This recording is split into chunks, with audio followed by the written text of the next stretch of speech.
Evangelho de Mateus, capítulo 18, a partir do verso 1. Naquela hora, aproximaram-se de Jesus os discípulos, perguntando: quem é, porventura, o maior no reino dos céus? E Jesus, chamando uma criança, colocou-a no meio deles e disse: em verdade vos digo, que se não vos converterdes e não vos tornardes como crianças, de modo algum entrareis no reino dos céus. Portanto, aquele que se humilhar como essa criança, esse é o maior no reino dos céus. E quem receber uma criança tal como esta, em meu nome, a mim me recebe. E quero ler também o verso 33.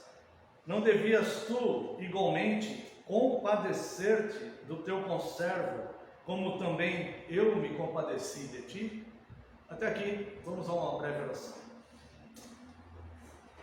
Pai eterno, santo, precioso, Senhor dos exércitos, Deus vivo, Deus criador dos céus e da terra, louvado seja o teu nome. Estamos agora, Deus, neste momento de culto, que somente o Senhor, ó Deus, recebe homenagens aqui.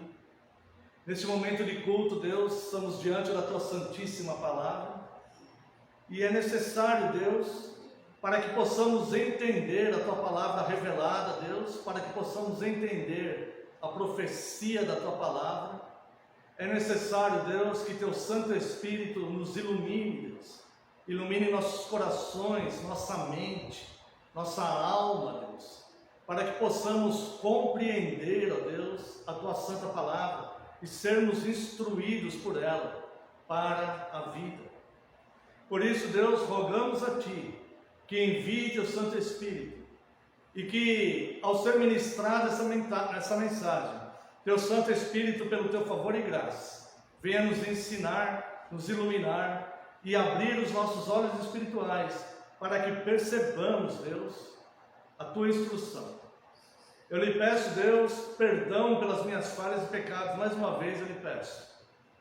Lhe peço, Deus, que eu só fale aqui o que for ministrado exclusivamente pelo Teu Santo Espírito, com a Sua expressa autorização. E que nesse momento eu diminua, eu desapareça, e só prevaleça a Tua Palavra, porque a Tua Palavra é a verdade. No nome santo e poderoso de Jesus Cristo é que oramos. Amém, Senhor. Amada Igreja do Senhor Jesus Cristo, venho vos proclamar Cristo, o Deus que se fez um de nós, o professor da verdade, que veio ensinar os homens. O capítulo 18 de Mateus contém um sermão doutrinador de Cristo, um estudo sobre as doutrinas cristãs, onde nos mostra as características do verdadeiro cristão, daquele que tem por vocação e desejo tornar-se um cristão legítimo, um cidadão dos céus de fato. Vamos observar algumas dessas características neste belo sermão. Vamos olhar apenas algumas coisas aqui.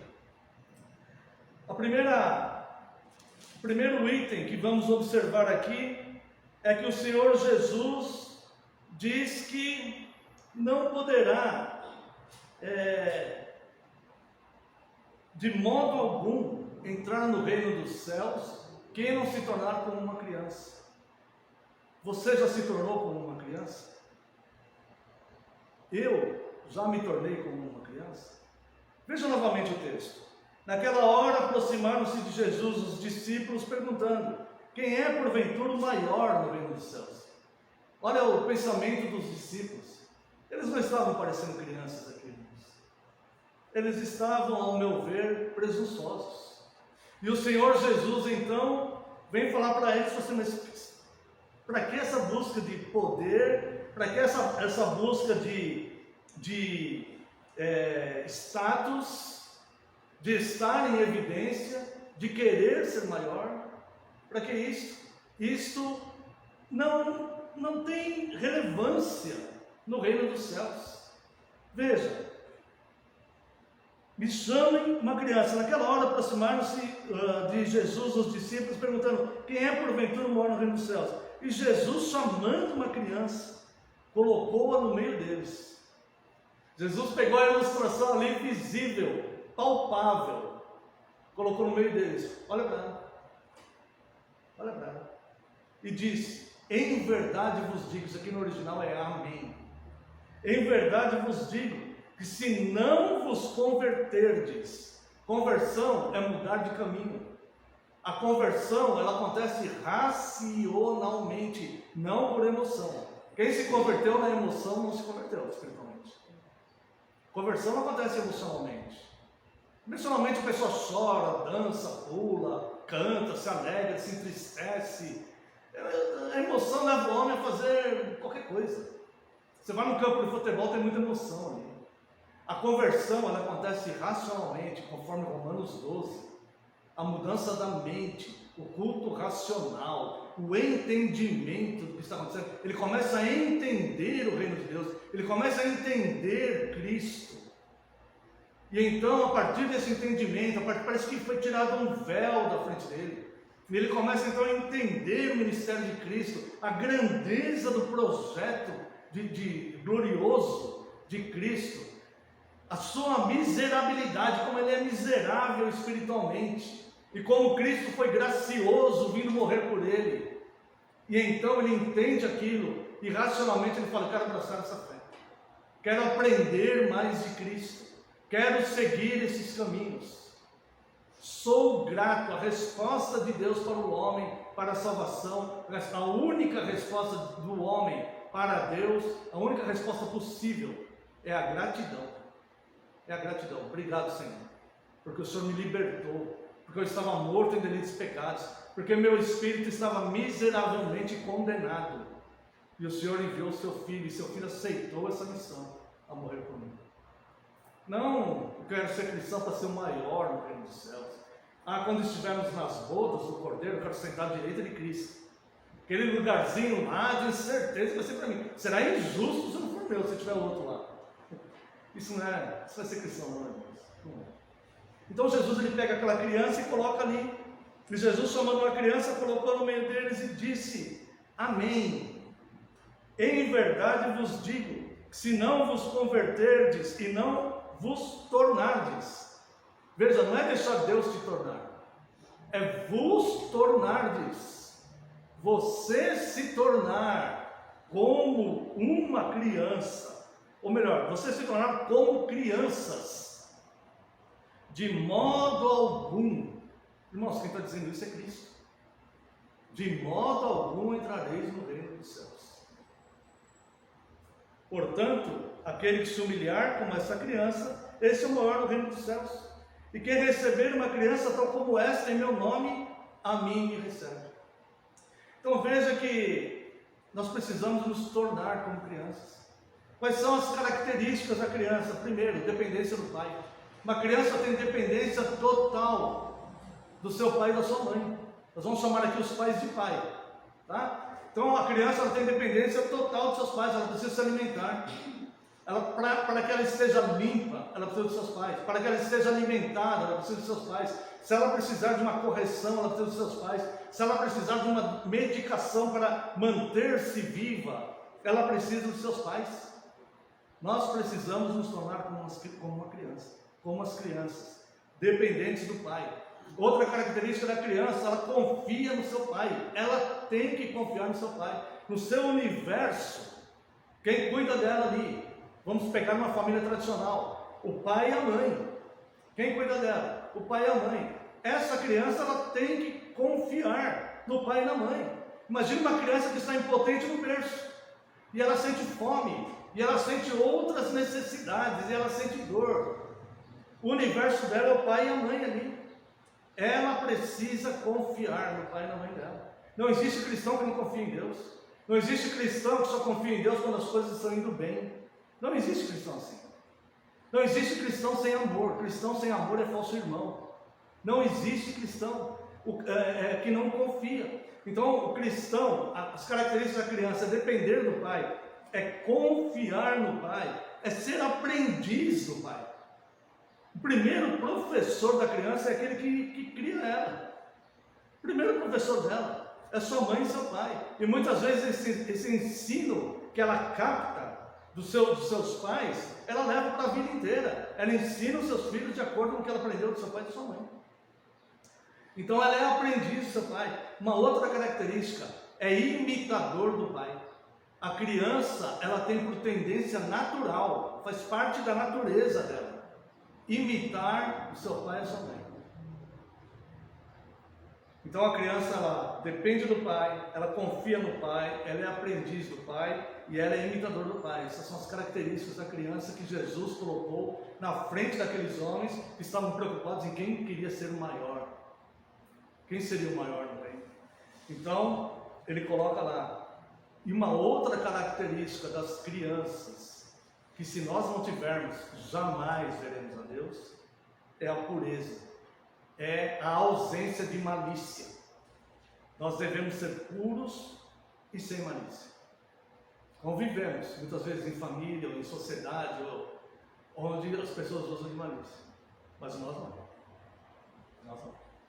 Então, a dependência da criança, as características da criança, a dependência do pai, confiança no pai, ser aprendiz do pai, imitador do pai, ser puro e sem malícia. Veja aqui do verso 6 ao 9: qualquer, porém, que fizer tropeçar a um desses pequeninos, que creem em mim, melhor lhe fora que se lhe pendurasse ao pescoço uma grande pedra de moinho. Você consegue imaginar como seria uma grande pedra de moinho há 2000 anos atrás? Uma grande, não uma pedra qualquer, uma grande pedra de moinho, pesava toneladas. Quem fizer tropeçar a um desses pequeninos que creem em mim. Esses pequeninos que creem em Cristo, pode ser um senhor ou uma senhora idosa, é um dos pequeninos de Cristo, que creem em mim. Quem fizer tropeçar um desses, melhor lhe fora que se lhe pendurasse ao pescoço, seria melhor isso, se pendurasse ao pescoço uma grande pedra de moinho e fosse afogado na profundeza do mar. Seria melhor para essa pessoa do que cair nas mãos do Deus Altíssimo. Ai do mundo, este ai aqui é uma ameaça, é uma expressão ameaçadora. E diz: ai do mundo por causa dos escândalos. Porque é inevitável que venham os escândalos, mas ai do homem pelo qual vem o escândalo. Sermão de Jesus Cristo. Portanto, se a tua mão ou o teu pé te fizer tropeçar, corta-o e lança fora de ti. Melhor entrares na vida manco ou aleijado, do que tendo as duas mãos, os dois pés, serem lançados no fogo eterno. E se um dos teus olhos te faz tropeçar, arranca-o e lança fora de ti. Melhor é entrares na vida com um só dos teus olhos, do que tendo dois, seres lançado no inferno de fogo. Essa segunda parte do sermão de Cristo é sobre a responsabilidade cristã com as pessoas. Nós não somos cristãos para ser o maior no reino de Deus. Nós somos cristãos para sermos responsáveis e cuidarmos das pessoas e zelarmos para que essas pessoas não sejam envolvidas com os escândalos que são produzidos. Quais são as características dessa responsabilidade cristã? Zelo e cuidado com o que falamos. E hoje em dia, com o que postamos em redes sociais. Irmãos, escândalos e mais escândalos, não tem nada mais combatido nas redes sociais do que igrejas, pastores, a fé cristã. É escândalos e mais escândalos. Escândalos e mais escândalos. Isso vão na contramão do que a Bíblia diz. Tem pessoas que falam que tem que denunciar. Onde que a Bíblia manda denunciar a igreja para os de fora?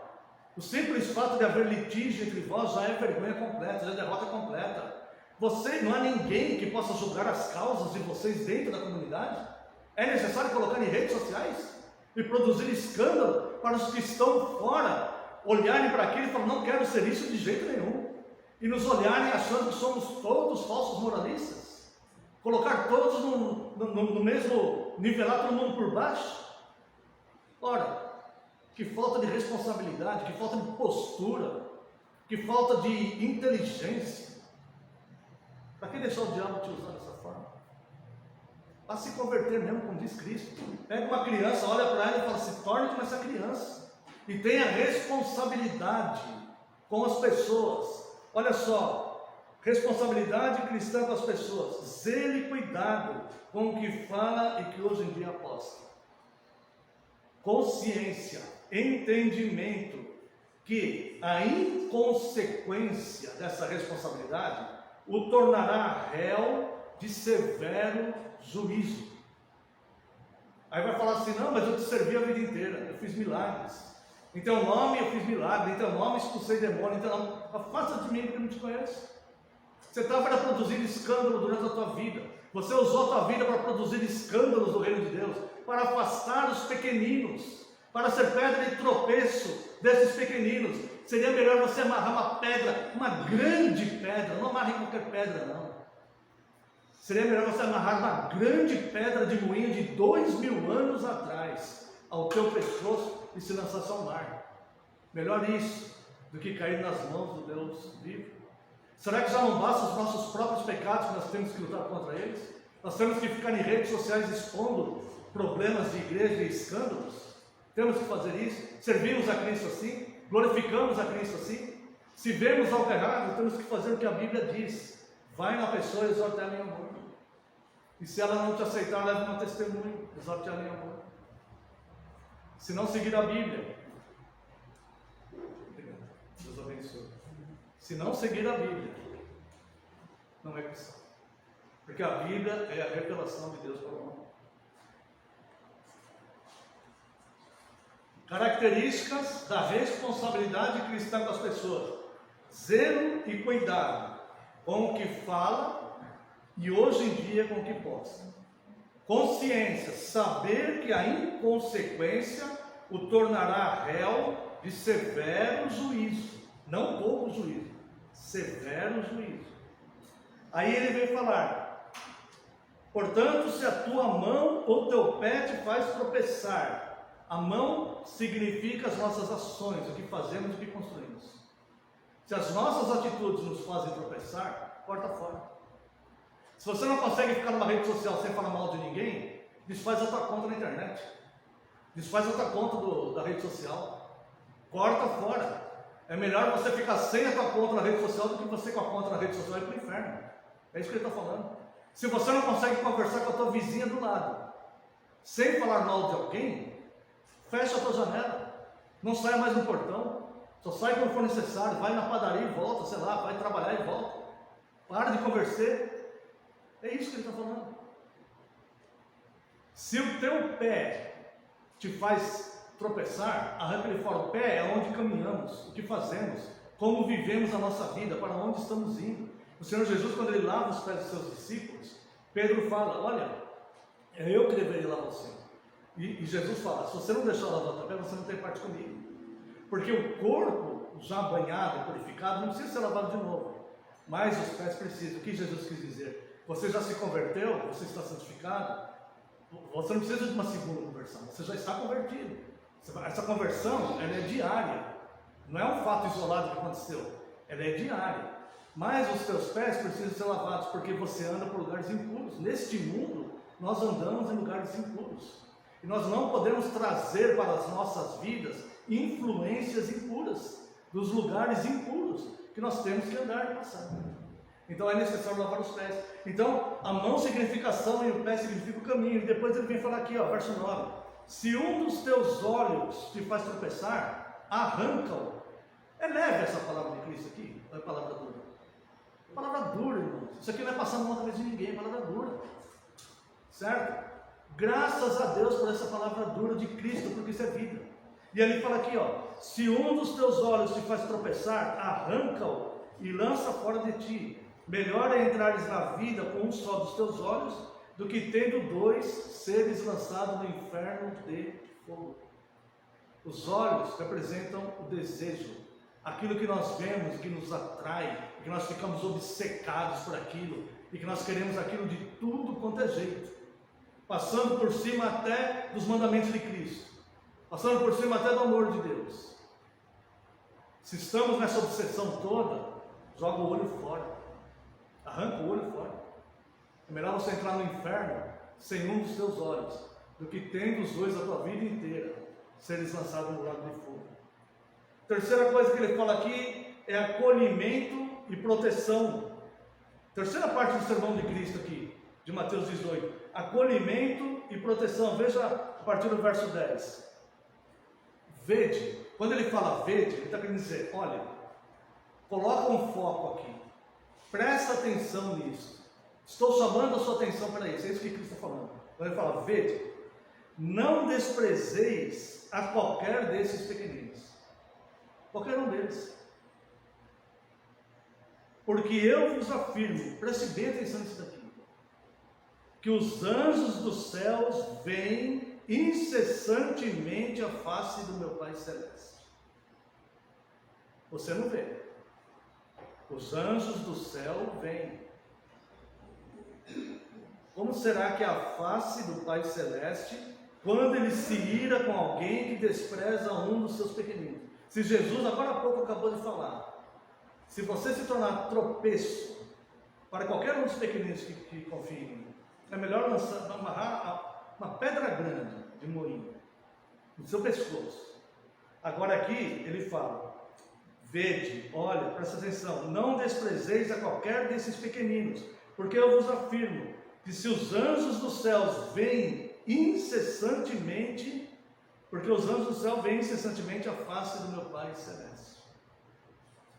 Como seria a face do Pai Celeste irado com aquele que despreza um dos pequeninos, ao ponto de Jesus ter que falar, é melhor, porque eu vi essa face dele, é melhor você amarrar uma grande pedra de moinho no teu pescoço. Glória a Deus que alguém me falou isso um dia. Graças a Deus por isso. Bendito o Evangelho, benditos os pregadores, formosos são os pés dos que trazem as boas novas.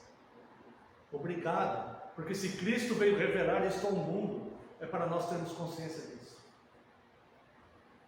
Imagine o semblante de Deus irado com aqueles que desprezam um dos pequeninos de Cristo. Não faça isso. Verso 11. Porque o Filho do Homem veio salvar o que estava perdido. Então, eu vim fazer toda essa missão aqui. Eu vim dar a minha vida. Jesus não foi um mártir. Ele veio para isso mesmo. Ele veio se dar para sofrer. Ele construiu a nossa fé através do sofrimento. Ele veio sofrer e morrer para salvar esses pequeninos que estavam perdidos e que agora a igreja acha que pode desprezar, porque ela quer ser o maior no reino dos céus. Ela quer ser o maior no reino dos céus. Tem pessoas que querem ser o maior, tem necessidade de holofotes, quer ser o maior. Louco, insensato, cego, não vê um palmo diante do nariz, espiritualmente, e quer ser maior no reino dos céus. Pega uma criança e fica olhando para ela, fica observando as crianças. O que vos parece, verso 12, se um homem tiver 100 ovelhas, e uma delas se extraviar, não deixará ele nos montes as 99, indo procurar a que se extraviou? E se porventura a encontra, em verdade vos digo, que maior prazer sentirá por causa dela, do que pelas 99 que não se extraviaram. Assim, pois, não é da vontade do vosso Pai Celeste que pereça um só desses pequeninos. Eu deixei todo um aprisco no céu e vim buscar a ovelha que se perdeu. E aqueles que querem professar o meu nome aqui se sentem no direito de desprezar pessoas. É isso que Jesus está falando. E ele começa dizendo, vede, olha, coloca a foto aqui, presta atenção nisso. Essas palavras são de vida, porque ele veio buscar a nós também. E é assim que ele busca, mostrando a realidade, e não um amor frágilzinho, passando mão na cabeça. Jesus te ama. Não é isso não. Se você não se arrepender, você não vai ser salvo. Se você não tiver santidade, você não verá Deus. Se não houver pureza, você será condenado como os impuros. Se você quiser fazer o que o mundo faz, você será condenado como o mundo. Se você deixar o mundo entrar na tua igreja, você será um profanador da igreja de Cristo. Se você quiser viver em imoralidade usando o nome de Cristo, você é um blasfemo. Porque você está blasfemando o bom nome de Cristo com a tua vida, diante de diversas pessoas. Melhor para você amarrar uma grande pedra e moinho em outras pessoas. Vai ser melhor para você fazer isso. É isso que Jesus está falando. Porque eu deixei um aprisco no céu. E os anjos do céu, eles veem o rosto do meu Pai quando vocês fazem essas atitudes de vocês aqui. Portanto, converta-se. Veja lá, aqui ó, capítulo 18, verso 3. Em verdade vos digo, quem não se converter e não se tornar como uma dessas crianças, de modo nenhum entrará no reino dos céus. Pode ter todas as glórias deste mundo aqui, pode ter tapinha nas costas à vontade, mas não vai entrar no reino dos céus. Então as características aqui: olhar, ter foco, saber as reações de Deus no céu quando nós agimos contra a vontade de Deus. Ter lealdade para não abandonarmos uns aos outros, nem o lugar onde estamos inseridos, a nossa igreja cristã. Alegrar-se com a vontade de Deus cumprida no mundo. O quarto vai do verso 15 ao verso 20, que vai falar de disciplina. Veja o verso 15: se teu irmão pecar contra ti, vai arguí-lo entre ti e ele só. Se ele te ouvir, ganhaste teu irmão.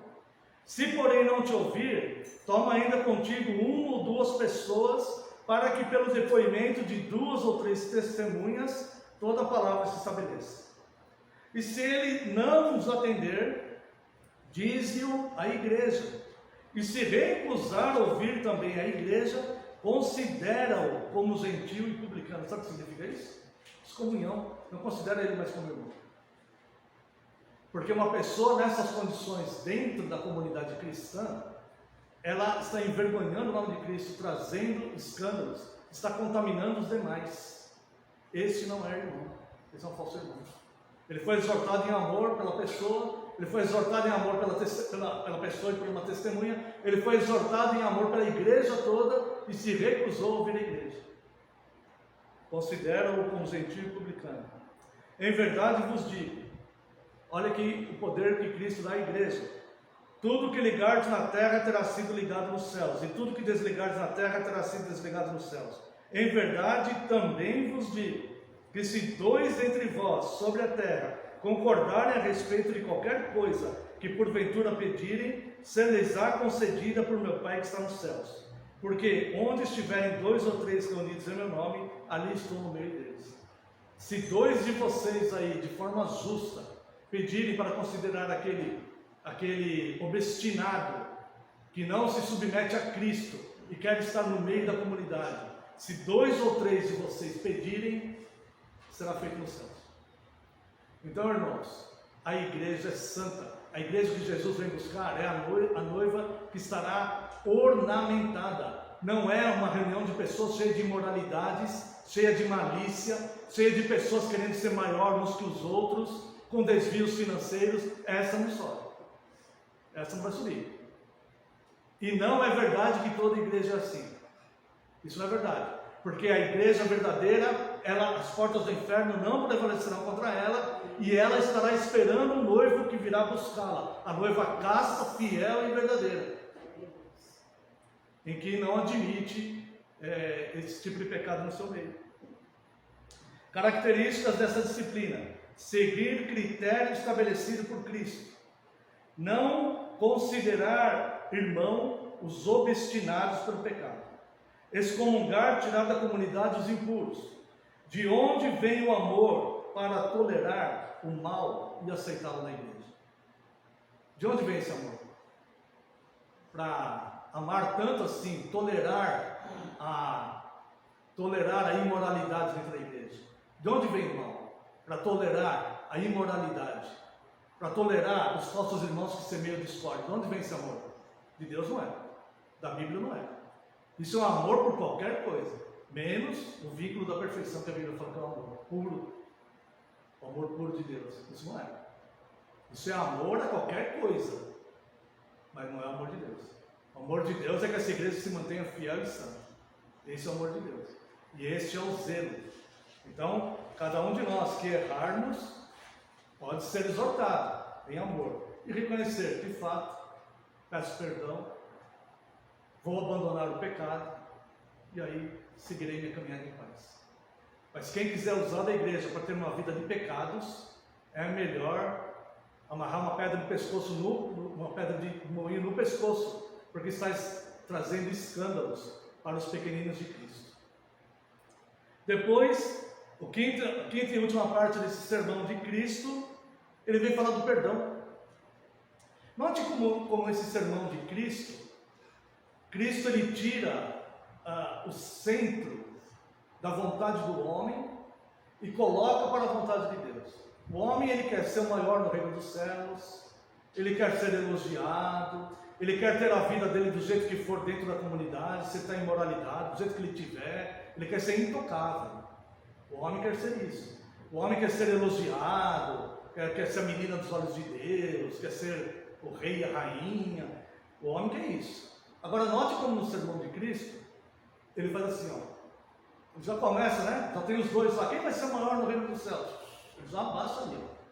E ele começa a exaltar a Deus. Aqui, ó. É assim. Não é como vocês estão querendo aí. É o contrário. Tá? E aí, agora, ele vem falar do perdão. Para de se preocupar em ser o maior no reino dos céus e se preocupe em perdoar as pessoas e ter compaixão pelas pessoas. O tema do sermão é o verso 33. Não devias tu igualmente compadecer-te do teu conservo, como também eu me compadeci de ti? Então esquece esse negócio aí de querer viver do seu jeito, usar a igreja para viver do seu jeito, encobrindo seus pecados, e começa a glorificar Deus com a tua vida. Senão você não vai para o céu. Só isso. Esse é o sermão de Cristo. Agora veja aqui, verso 21. Então Pedro, aproximando, lhe perguntou: Senhor, até quantas vezes meu irmão pecará contra mim, que eu lhe perdoe? Até 7 vezes? Respondeu-lhe Jesus: não te digo que até 7 vezes, mas até 70 vezes 7. Olha só, o 7 para os judeus, quando nós estudamos o Apocalipse, nós vimos, né, o significado dos números. O 7 é um número santo para eles. Então, quando Pedro faz essa pergunta, se nota aqui que Pedro estava sendo impactado pelo sermão de Cristo. Eu não sei se Pedro era um desses que estavam falando, quem vai ser o maior? Eu não sei se era. Mas ele estava lá com eles. E aí Jesus começa a ensinar lá desde o comecinho, falando das crianças e tal, discorrendo o sermão. Pedro, ele se mostra impactado com aquilo. Então ele pergunta: até quantas vezes eu devo perdoar meu irmão? 7 vezes está bom? Porque 7 é um número santo. Olha como eles são apegados a tradições e crenças, né? E a fé cristã é uma fé moral. Ela é muito maior que tradições e superstições e crenças, né? Ela vem apresentar o rei do universo, ela vem apresentar o Deus que se fez homem.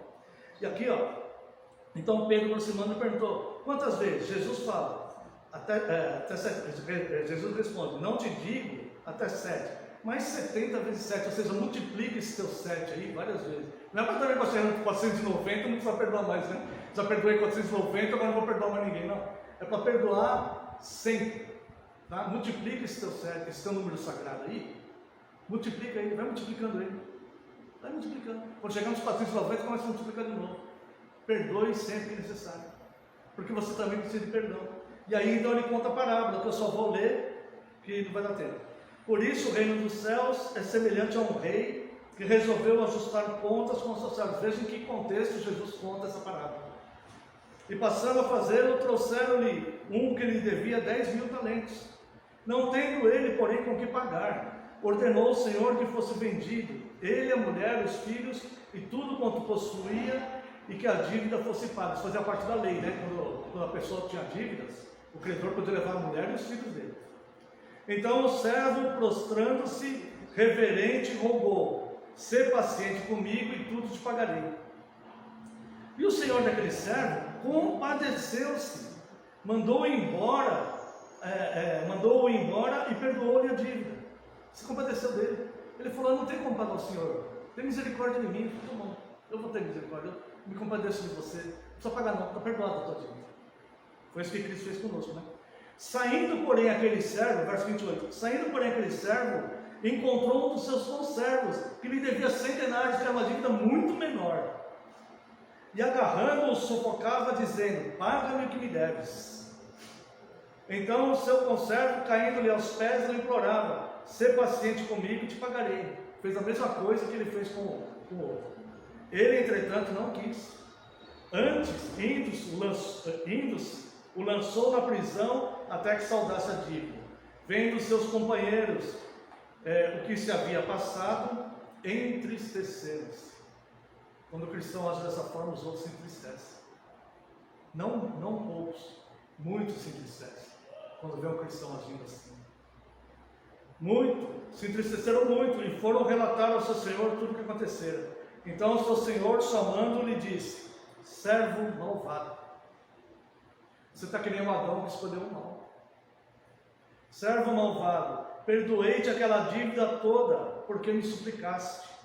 Não devias tu igualmente compadecer-te do teu conservo, como também eu me compadeci de ti? E indignando-se, o seu senhor o entregou aos verdugos. Verdugos é tipo o cara que cumpria a pena da sentença, né? Até que ele pagasse toda a dívida. Assim também meu Pai Celeste vos fará do íntimo, se não perdoardes cada um a seu irmão. Então, as características do perdão: perdoar incondicionalmente, saber que fomos perdoados e ter um estado de consciência sobre o que Cristo fez por nós, reconhecer que fomos tratados com compaixão e fazer o mesmo.